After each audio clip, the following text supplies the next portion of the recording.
네, 신학생이 되면서 저는 제가 자란 거암교회를 떠나서 한남교회라는 곳에 청소년부 총무교사로 가게 되었습니다. 거기서 청년회 활동을 하면서 친구들을 사귀었는데요. 한 친구가 어머니한테 제가 이제 친구 생겼다고 말을 했어요. 엄마, 나 신학생 친구가 생겼어. 그랬더니 어머니가 이렇게 말씀하십니다. 아이고, 참 귀하다. 주의 종이구나. 친구가 어머니 이야기를 할 때 제가 받은 뉘앙스는 이런 거예요. 네가 목사님 되는 거 알게 된 이후로 우리 엄마는 너를 주의 종이라고 불러. 그래서 널 본 적도 없는데 너의 이야기가 나오면 함부로 하지 않으시고 그리고 되게 조심해 주시고 존중해 주셔. 저는 그런 뉘앙스를 받았습니다. 그 어머님께 주의 종이라고 불리던 그 대학생 임종철은 결국 목사가 되었습니다. 하나님 나라 28번째, 비유 18번째 시간입니다. 누가복음 15장은 잔치 이야기입니다. 3번의 잔치가 열리는데요. 3번 다 잃어버린 것을 찾아서 너무 기뻐한다. 이런 너무 기쁜 잔치가 열리는 이야기입니다. 그런데 잃어버리지 않은 아들 이야기가 들어가 있습니다. 큰아들 이야기입니다. 작은 아들이 허랑방탕하면서 아버지가 주신 재산을 다 말아먹고 고생하다가 돌아왔습니다. 그런데 아버지가 다시 내쫓으시는 게 아니라 잔치를 여셨습니다. 큰아들은 밭에서 돌아오다가 화가 났습니다. 동생을 위해서는 살찐 송아지를 잡았는데 자기를 위해서는 염소 새끼 한 마리 안 잡았기 때문입니다. 그러나 우리가 지난주에 확인을 했어요. 아버지가 큰아들에게 작은 아들보다 해준 게 없는가? 큰아들이 화를 내는 지점을 보면요. 쟤는 송아지 주고 나는 염소 새끼 한 마리 안 줬다. 이 부분에서 화를 냈잖아요. 그래서 그러면 진짜로 준 게 없는지 따져본 거죠. 큰아들이 화를 내는 게 정당한지 보니까 큰아들이 더 많이 받았어요. 우선 첫 번째로 아버지의 집이 부자입니다. 고기 많이 먹었을 거예요. 염소 새끼 한 마리 준 적 없다라고 하기에 늘 풍성히 잘 먹었을 겁니다. 그리고 두 번째로 아버지는 큰아들에게도 재산을 주었습니다. 그리고 그것이 유대 관습에 따라 장자라서 2배는 주었을 겁니다. 세 번째로 큰아들이 먼저 태어났습니다. 그래서 물리적으로 시간을 따져봐도 아버지의 집에서 먹고 마신 게 훨씬 더 많습니다. 작은 아들이 먼 나라에 가 있는 동안에도 큰아들은 아버지 집에서 먹고 마셨습니다. 그러니까 재산도 받았는데 거기서 아버지 집에서 먹고 마셨으니까 더 많이 먹고 마신 거죠. 그리고 또 제가 4번째를 안 써놨는데 5번째로 방금 4번째 말한 거예요. 먼 나라에 가 있는 동안도 먹고 마셨다. 5번째로 큰아들이 받은 가축은 너무 많아서 그게 내가 먹는 속도보다 늘어나는 속도가 더 빠릅니다. 염소 새끼 한 마리 못 받았다 라는 말은 이제 결론적으로 이해하기 힘든 말입니다. 이렇게 서운해하고 화를 내기엔 너무 많이 받았습니다. 그래도 목사님 그게 아니라 사람이 기분이라는 게 있는 거예요. 내가 아무리 부자여도 재산 많아도 내가 부자여서 뭐 염소도 송아지도 별로 엄청 많이 갖고 있어서 별로 상관없는 거여도 그래도 둘째 아들을 위해서는 특별히 잔치를 베풀고 나를 위해서는 잔치를 베푼 적이 없는 게 서운한 거예요. 이제 거기가 포인트예요. 게다가 지금 큰아들 입장에서 나는 아버지 명을 어긴 일이 없고요. 지금 밭에서 일하다가 왔고요. 동생은 아버지하고 연을 끊고 잘 먹고 잘 살겠다고 나갔다가 자기가 망해서 돌아온 거잖아요. 그러니까 말 잘 들은 나를 위해서는 잔치가 없어요. 말 안 듣는 저놈을 위해서는 잔치를 열어요. 화가 나는 포인트가 이 지점이에요. 진짜 큰아들이 저한테 갑자기 튀어나와서 저한테 막 그럴 것 같아요. 수고한 나를 위해서는 아버지가 가끔씩 잔치를 베풀어 주셨다면 제가 이렇게 서운하겠습니까? 근데 저놈한테 저러시면 그동안 수고한 나는 뭐가 됩니까? 그동안 말 잘 듣고 수고한 내 수고가 헛짓거리가 되는 거 아니겠습니까? 뭐 이렇게 따질 수 있겠습니다. 큰아들 입장에서 보니까 맞는 것 같네요. 제가 지난주에 아버지가 하신 일을 정리해 드렸어요. 아버지는 큰 아들을 사랑하셨다. 아버지는 작은 아들을 사랑하셨다. 그래서 두 아들 다 있는 모습 그대로 무조건적인 사랑으로 사랑하십니다. 뉘우치고 돌아오는 아들도 사랑하시고 그리고 화내고 성질내고 있는 아들도 사랑하십니다. 화내는 아들을 다독이시면서 다정하게 얘야 불러주시고 같이 들어가자 이렇게 권하십니다.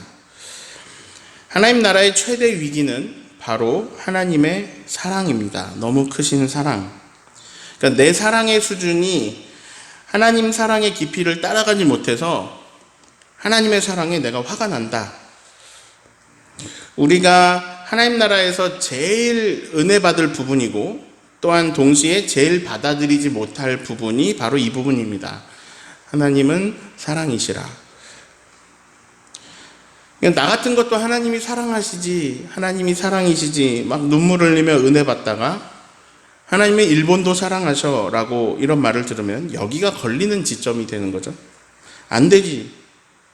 내 생각에는 하나님이 일본을 사랑하시면 안 되는데, 요나도 똑같았죠. 하나님은 니느웨를 사랑하시면 안 되는데, 그들을 아끼시면 안 되는데. 자, 하나님이 하시는 일을 다시 정리해 드립니다. 하나님은 모두를 사랑하십니다. 혹시 고급 식당 가보셨나요? 저는 한 끼에 수백만 원 하는 곳은 못 가보고요. 한 끼에 10만 원 넘는 식사는 제가 몇 번 해봤습니다. 제가 사 먹지는 못해도 목사로 살다 보니까 고급 호텔 뷔페도 이렇게 먹어봤습니다. 저를 또 초대해 주시고 하신 일들이 있어서 가니까 막 스테이크 같은 비싼 음식이 막 계속 구워져 나옵니다. 대게나 킹크랩 이런 비싼 해산물이 쌓여 있습니다. 맨날 먹으면 뭐 그것도 감흥이 없겠지만 인생에 한두 번은 가볼 만한 것 같아요. 종업원들이 엄청 친절합니다. 서비스가 좋아요. 존중받는 느낌이 듭니다. 그리고 음식도 맛있습니다. 제가 지금 무슨 이야기를 할 거냐면 제목하고 같은 이야기를 할 거예요. 오늘 설교 제목은 오해에서 오는 불행입니다. 어떤 어르신이 되게 가난하게 살았습니다. 막 주위에서 안타까워할 정도로 가난하게 살다가 돌아가셨어요. 그래서 집을 정리하는데 장판 밑에서 어마어마한 돈이 나온 거예요. 그 어르신은 가난하지 않았습니다. 그 어르신은 남은 평생에 펑펑 써도 전혀 부족함이 없는 돈을 가지고 계셨습니다. 그런데 그걸 한 번도 써보지 못하시고 돌아가신 거예요. 좀 아깝지 않으세요? 자, 오늘 말씀에서 큰 아들은 행복해 보이나요?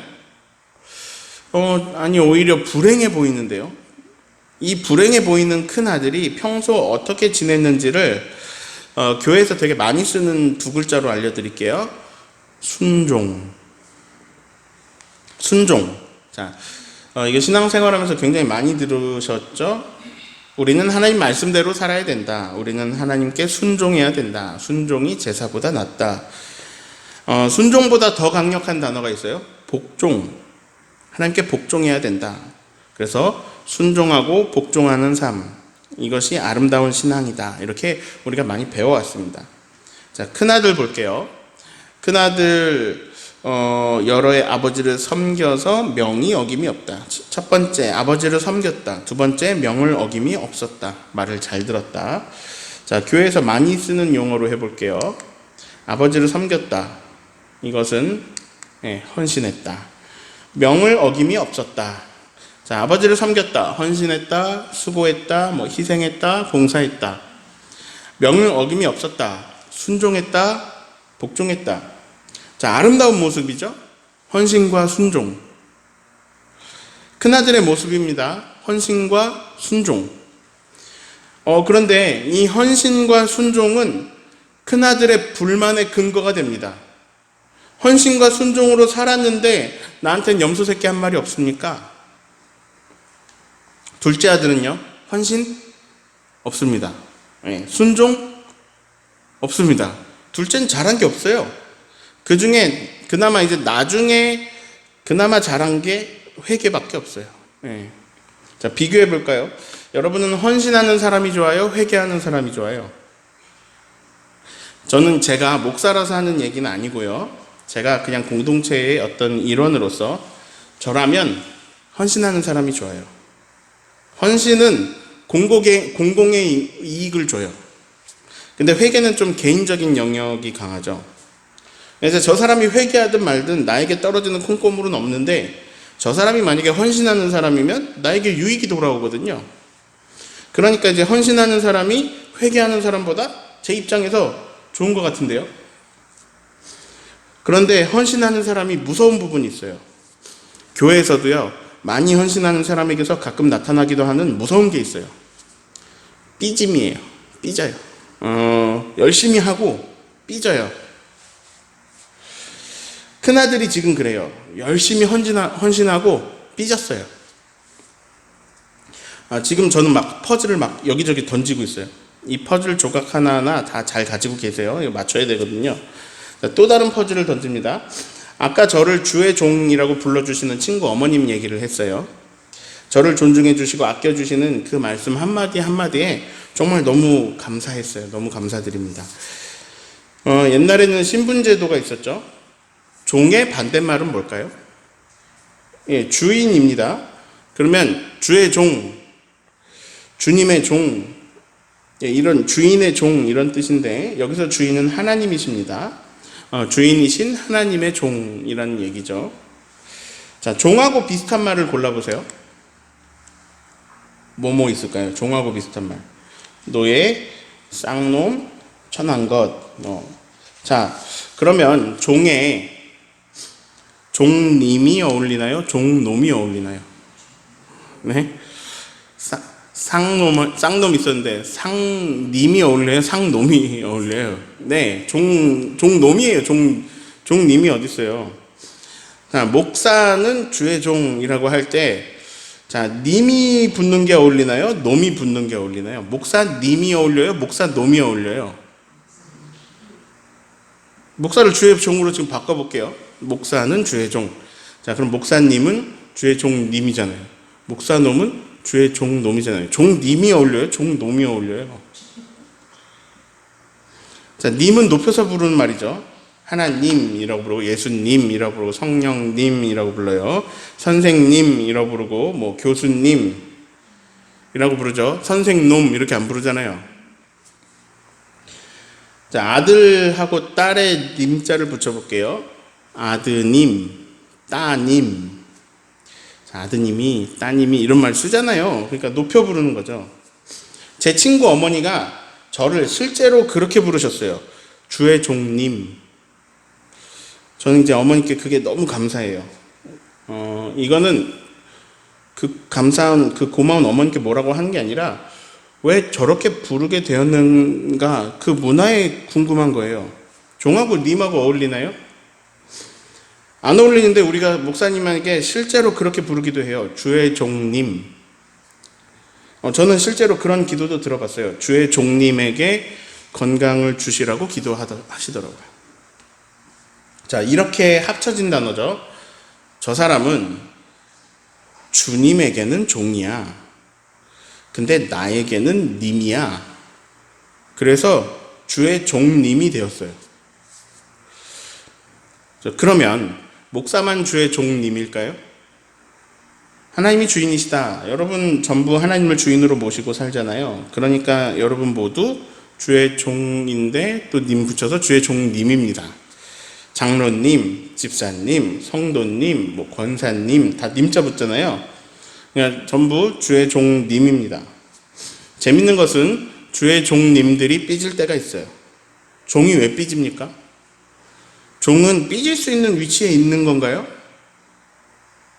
종은 삐질 수 없어요. 종은 그냥 주인이 시키는 걸 하고 끝이에요. 그런데 우리는 전부 주의 종님이 되어서 살아가고 있습니다. 굉장히 애매한 포지션이에요. 종이냐 님이냐 이걸 뭐 둘 다 갖고 있어요. 둘 다 하고 있어요. 그래서 우리는 주의 종님이라는 애매한 포지션을 만들어가지고 그렇게 살고 있습니다. 자, 여태까지 퍼즐을 몇 개 던졌는데요. 조금 맞춰놓아야 정리가 될 것 같아요. 오해에서 오는 불행. 무언가를 오해하고 있어서 거기서 오는 불행이 있다라는 이야기입니다. 그럼 뭐가 오해냐? 우리가 가지고 있는 선의해가 오해를 불러옵니다. 제가 설교 때마다 주구장창 이렇게 주장해온 9글자. 하나님이 주인이시다. 자, 이 말씀은 진리인데요. 오해를 불러옵니다. 성경은 하나님이 주인이시다. 하나님이 왕이시다. 하나님께서 다스리신다. 하나님이 통치하신다. 그것이 하나님 나라다. 끊임없이 증언합니다. 그리고 이것은 진실입니다. 그런데 여기서 오해가 생깁니다. 자, 주인의 반대말이 종이거든요. 다스림의 반대말은 다스림을 받는 거거든요. 그러면 하나님은 주인이고, 그래서 거기서 오는 거는 우리는 종이고, 하나님은 다스리시고 우리는 다스림을 받는다라는 말이고요. 그리고 사실 이게 진리인데 이게 오해를 가져온다고요. 무슨 오해냐? 쉽게 말하면 우리가 하나님을 독재자로 생각하게 된다는 것입니다. 이런 뉘앙스의 오해가 생기는 거예요. 하나님은 김일성 같은 분이야. 하나님은 김정은 같아. 우리는 다스림을 받아. 그분은 전적으로 명령하시고 우리는 종이니까 따르고. 자, 종하고 노예하고 비슷하죠. 그러니까 하나님이 다스리셔. 우리는 다스림을 받는 노예야. 별 생각 안 하고 우리가 뭐 하나님 주인이시다 이렇게 말할 때 별 생각 안 하고 있지만, 근데 우리가 가진 선 이해가 자꾸 그런 오해로 우리 머릿속에 남아있다는 거예요. 그러면 우리가 기억하고 있는, 알고 있는 전형적인 노예와 주인의 관계를 볼까요? 노예는요, 발언권 그런 거 없습니다. 뭐 투표권 없습니다. 노예는 주인의 소유입니다. 그냥 주인의 소유물이죠. 주인 생각대로만 하는 겁니다. 노예의 생각 따위는 필요 없습니다. 노예의 의견 없습니다. 그러면 이 비유에서 이제 주인과 종이라면, 이 비유에서 주인 입장에서는 이렇게 하면 됩니다. 내가 곧 법이다. 내가 둘째를 용서하겠다는데 왜 너 따위가 왜 화를 내냐? 그냥 이러면 되는 거거든요. 하나님이 주인이시다. 하나님이 통치하신다. 여기 이게 맞는 것 같은데 성경은 이게 자꾸 이상한 그림을 보여줘요. 우리가 잘 모르는 그림. 성경은 하나님은 주인이시다 이렇게 계속 말하는데 그 그림이 우리가 생각하는 거랑 달라요. 주인이 종을 달래주고 있어요. 주인이 종에게 잘해줘요. 성경에 자꾸 이상한 모습이 나와요. 종이 사고를 쳐요. 주인이 수습을 해요. 이게 누가 주인인지 모르겠어요. 종들이 주인으로 보여요. 성경 이야기 거의 대부분이 그런 이야기예요. 종들이 사고를 쳐요. 주인이 수습을 해요. 종들이 망가뜨려요. 주인이 회복시켜요. 뭐 이런 게 다 있어요. 근데 끝내 성경은 그런 얘기예요. 종들이 죄를 지었어요. 주인이 죽어요. 주인이 십자가를 져요. 주인이 이상한 선택을 해요. 내가 얘네들 대신 죽을게. 그 대신 얘네들은 이제 죽지 않는 거다. 주인이 그런 선택을 해요. 이상해요. 하나님이 주인이라고 하는데 하나님이 종처럼 보이고요. 인간들이 종이라고 우리가 생각하고 있는데 인간들이 주인으로 보여요. 결국 그 주인이신 하나님은 종인 인간들이 절대로 누릴 수 없는 주인의 영광으로, 자신의 영광으로, 하나님의 영광으로 초대하세요. 그래서 인간들은 상상도 할 수 없는 영광 중에 거하게 됩니다. 인간들은 죽음마저 이기고 부활하게 됩니다. 자, 요약합니다. 제가 하나님이 주인이시다 외칠 때마다 우리 머릿속에 우리 의지와 상관없이 오해가 생기는데요. 하나님이 독재자다 이런 오해, 좀 심하게 말하면 그런 오해가 좀 나타납니다. 그런데 하나님은요, 주인은 맞는데 막 수습하고 해결하고 살려주고 구원하는 그런 구원하시는 주인이십니다. 무슨 말이냐?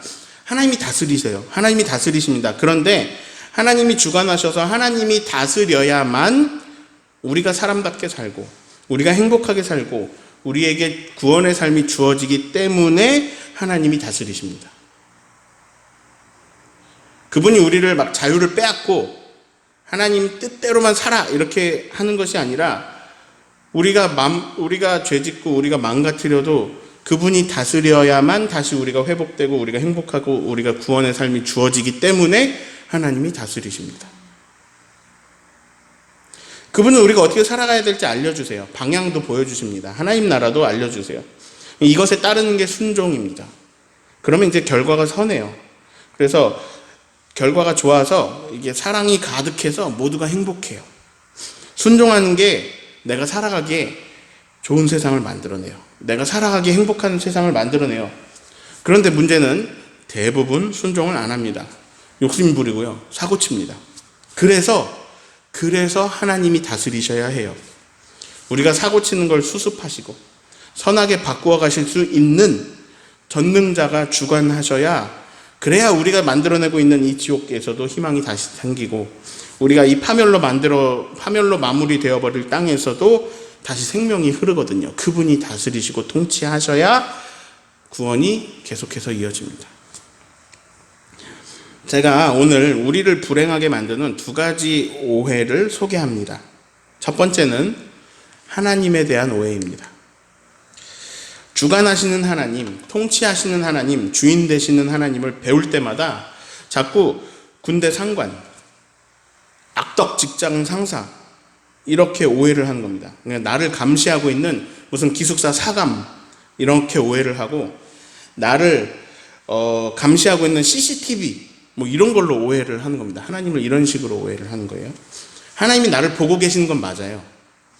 근데 그 이유는 위험에서 건져주고, 잘못될 때 잡아주고, 망할 길로 가려고 할 때 막아주시고 하시기 위해서예요.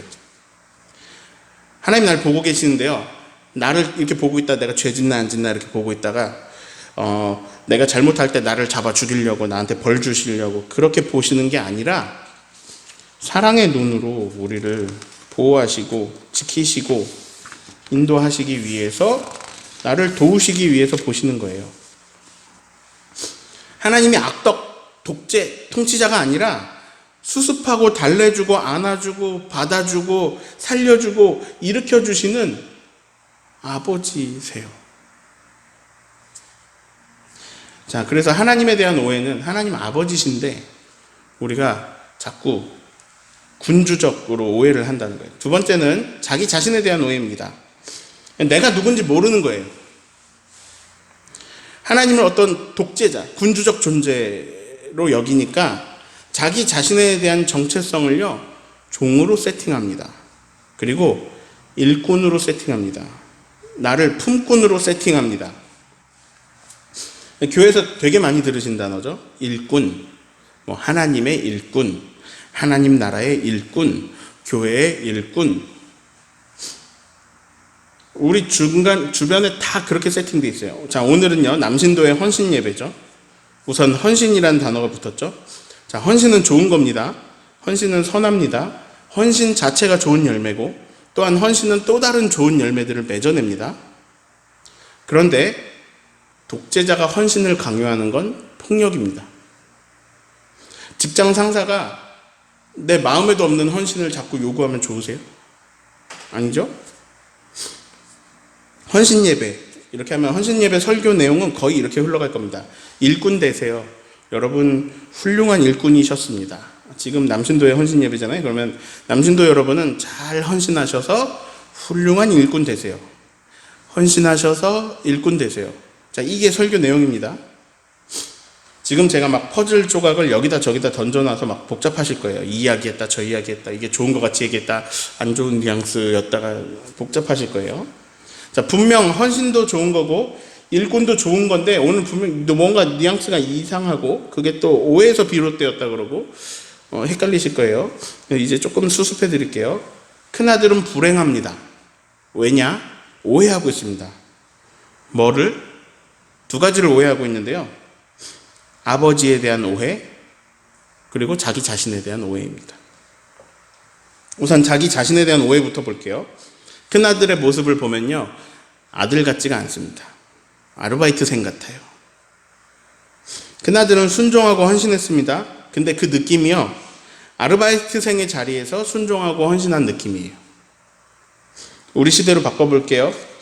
막 초호화 호텔 뷔페 막 엄청난 음식이 쌓여 있습니다. 고급진 소고기 스테이크, 막 킹크랩 계속 나와요. 둘째 아들이 망해서 돌아왔어요. 아버지, 저 여기서 일할게요. 품꾼으로 살게요. 아버지가 말합니다. 얘야, 마음껏 먹어라. 그런데 큰아들이 그 호텔에서 아르바이트생처럼 일을 보고 있다가 화를 냅니다. 왜 저 동생은 먹고, 왜 저 동생은 먹고 있습니까? 아버지가 말씀하십니다. 너도 마음껏 먹으렴. 이거거든요. 여러분, 아버지가 호텔 사장이에요. 호텔 뷔페에 음식이 널려 있어요. 여러분이 매일 물어보실 건가요? 아버지, 저 음식물을 좀 먹으면 안 될까요? 제가 소고기하고 킹크랩은 안 먹을게요. 저쪽에 라면이랑 빵 쪼가리 몇 개 먹으면 안 될까요? 이렇게 물어보실 거예요. 아버지가 거기 사장인데. 내가 아들이면, 내가 딸이면 그냥 막 거기 쌓여서 넘치는 음식 앞에서 그냥 맛있게 먹으면 됩니다. 큰아들은요, 엄청난 재산을 받았는데 염소 새끼 한 마리 즐기지 않습니다. 왜냐면요, 자기 자신의 정체성이 아들이 아니고 품꾼에 가깝거든요. 그래서 아버지가 잡아줘야 염소라도 먹을 수 있는 위치에 자기 자신을 세팅해 놨어요. 아버지가 자기를 얼마나 사랑하시는지 몰라요. 자기에게 얼마나 많이 쏟아 부어주시는지도 몰라요. 엄청나게 막 많은 것이 쏟아져 내려오는데 누리지를 못해요. 아까 장판 밑에 엄청난 돈을 쌓아두고 돌아가신 어르신 같아요. 자, 그 어르신 부자예요. 본래 부자예요. 그런데 자기 스스로 세팅을 가난하게 해뒀어요. 그래서 세팅하신 대로 살다가 물질적인 풍요를 전혀 누리지 못하셨어요. 자, 제가 지금 어떤 단어를 쓰고 있냐면 누린다라는 말을 자꾸 쓰고 있습니다. 무언가를 누린다. 많은 기독교인들이요, 자기 자신에 대한 세팅을 잘못하고 있어요. 그래서 어마어마하게 쏟아져 오는, 엄청나게 흘러 들어오는 하나님의 은혜, 하나님의 사랑, 하나님의 은총 누리지 않아요. 장판 밑에 넣어둬요. 네. 가축이 넘치고 넘쳐도 염소 새끼 한 마리 못 먹어요. 그러면서 사랑이 모자르다고 목말라 하고, 그러면서 삐져요.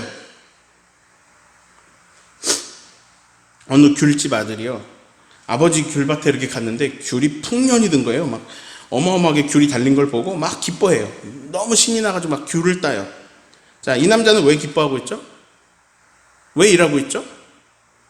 근데 일하는데 왜 즐겁죠? 품꾼은 일당 받으려고 일해요. 그러면 귤이 풍년이면 더 귀찮죠. 많이 따야 되니까. 어차피 따봤자 내 귤도 아니고. 귤이 조금 열렸으면 좋겠죠. 그러면 이제 일 조금 하고 좋죠. 그런데 아들은요, 이 많은 열매가 기쁜 거예요. 일거리 많다고 싫어하는 게 아니라 막 일하는데 콧노래가 나와요. 많으면. 여러분은 하나님과의 관계가 어떻게 세팅되어 있으십니까? 하나님은 여러분을 자녀로 부르시는데 스스로 하나님을 직장 상사로 세팅하고 계시지는 않으세요? 하나님은 우리를 자녀로, 사랑하는 자녀로 부르시는데 하나님을 이상하게 세팅하고 내가 오해하고 있지 않으세요? 그 오해는 불행을 가져옵니다. 예를 들어서 오늘 내가 교회 청소를 해요. 근데 내가 어떤 명령하시는 독재자, 그리고 나는 어떤 일꾼, 아르바이트생, 용역 이렇게 세팅이 되어 있으면, 내가 청소의 용역이면 헌신 중에 화가 납니다. 헌신하고 있어요. 청소하고 있어요. 근데 막 헌신 중에 화가 나요. 이 교회는 왜 이렇게 넓은 거야? 용역이면, 용역은 받는 돈은 어차피 똑같은데 교회가 넓으면 화나겠죠. 근데 이 모든 것이 아버지의 것이고 그것이 곧 또 나의 것이다 라는 세팅이 되어 있는 상태로 청소를 하면 하나하나가 너무 귀하고 좋아가지고 막 콧노래가 나올 수 있어요. 우리 아버지께 이것도 있네, 이거 내 건데, 이렇게 막 콧노래가 나올 수 있어요. 찬송이 나옵니다. 아버지의 집이 넓으니까 내가 누리는 집이 넓어요. 이게 다 하나님의 것이고 이게 결국 다 내가 누리게 될 것이라서 하나하나의 가구들, 소품들 다 소중해지는 거죠. 큰아들은요, 장판 밑에 돈 깔아두고 하나도 못 쓰고, 그리고 음식이 끝없이 채워지는 뷔페에서 하나도 안 먹으면서, 그러면서 불만을 토로해요. 왜 나에겐 아무것도 안 주십니까? 우리는요, 막 여러 가지 짬뽕된 정체성을 가지고 살고 있어요. 그래서 이상한 조합이 나와요. 종인데 님하고 붙어가지고 종님, 정체성을 종으로 가졌어요. 종님 같은 정체성을 가지고 있기도 하고요. 어떤 사람은 종놈 같은 정체성을 가지고 있기도 해요. 그래서 헌신해요. 난 종놈이니까. 종놈이니까 헌신도 하고 순종해요. 근데 안 행복해요. 안 신나요. 안 기뻐요. 왜냐면 난 노예거든요. 하나님을 일시키는 어떤 상사, 아니면 양반, 나는 쌍놈 이렇게 세팅해 놓고 하나님을 날 감시하는 사감 이렇게 세팅해 놓고 군대 상관으로 세팅해 놓고 그리고 헌신과 순종은 하니까 이제 마음에도 없는 헌신과 순종으로 하려고 하니까 하나도 안 행복해요. 하나도 안 행복해요.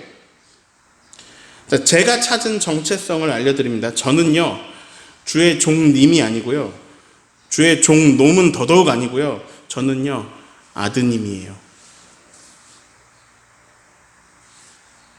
그리고 다른 사람들에 대해서 찾은, 제가 다른 사람을 보는 정체성을 알려드립니다.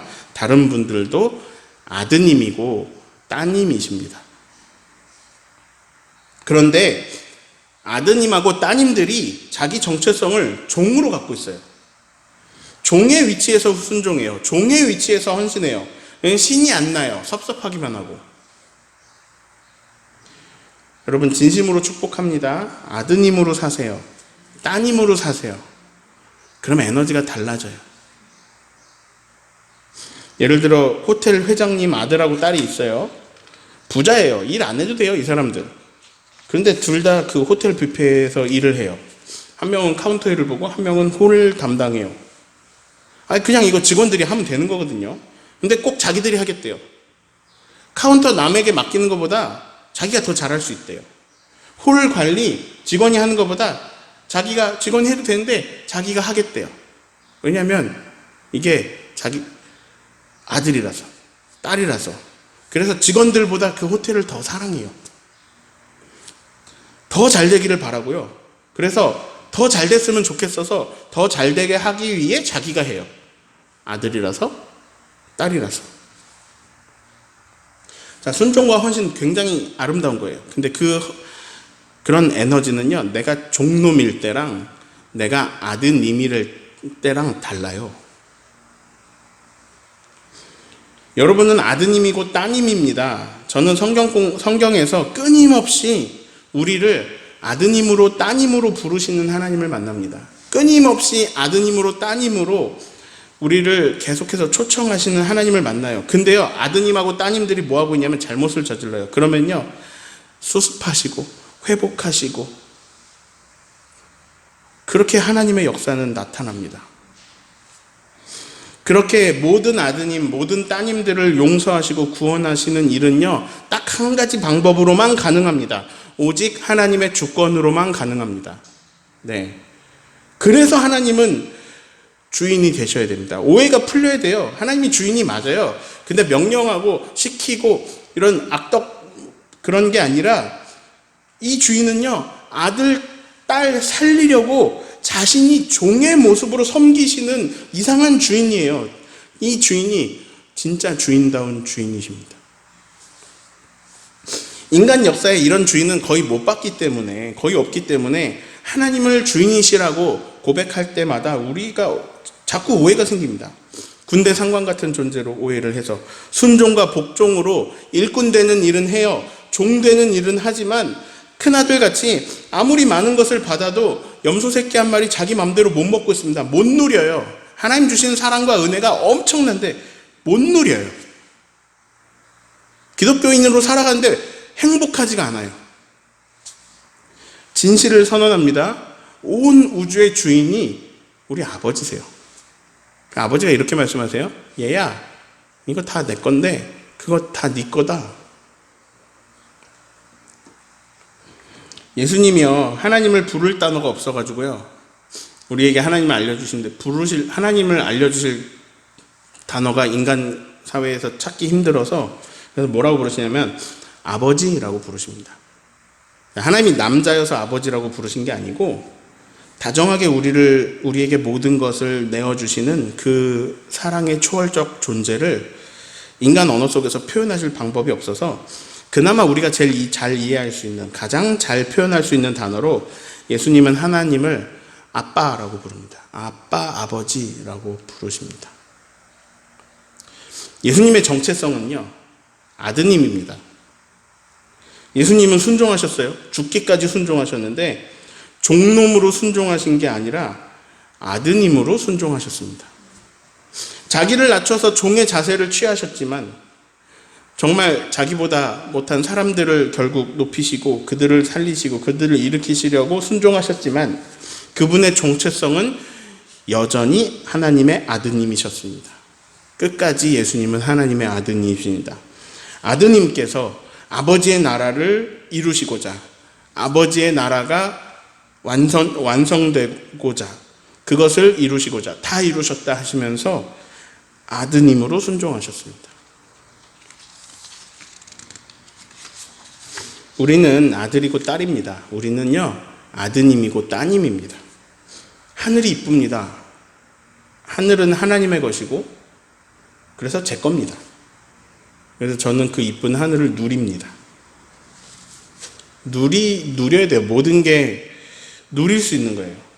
아드님의 눈을 가지고 보면, 따님의 눈을 가지고 보면, 온통 하나님의 사랑이 널리고 깔려 있습니다. 그거 막 다 누리는 거예요. 하나님의 사랑을 누리세요. 오늘도 끝없이 내 앞에 그 사랑이 있음을 보세요. 그 사랑 안에 거하세요. 그 사랑을 누리세요. 이거 장판 안에 넣어두지 마세요. 영접하는 자 곧 그 이름을 믿는 자들에게는 하나님의 자녀가 되는 뭐를 주셨으니? 권세를 주셨으니.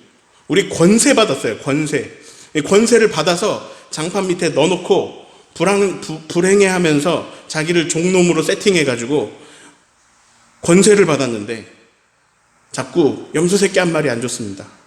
불만만 쌓이는 거예요. 여러분, 장판 안에 넣어두지 마세요. 제주를 누리세요. 교회를 누리세요. 인생을 누리세요. 음식을 누리세요. 돈을 누리세요.